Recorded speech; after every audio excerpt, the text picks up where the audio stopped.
ताज्या बातम्यांसाठी महान करेला सबस्क्राइब करा आणि बेल आयकॉनला क्लिक करा।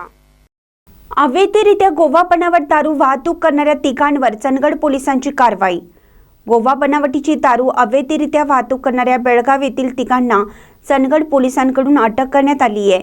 या कारवाईत सुमारे 6,82,840 रुपयांच्या मुद्देमालासहित तिघांना ताब्यात घेण्यात आले। चंदगड पोलिसांकडून मिळालेल्या माहितीनुसार ही कारवाई मोटनवाडी ते आंबेवाडी रोड फाट्याजवळ पोलीस ठाण्याचे उपनिरीक्षक हनुमंत नाईक यांनी व त्यांच्या सहकार्याने केली।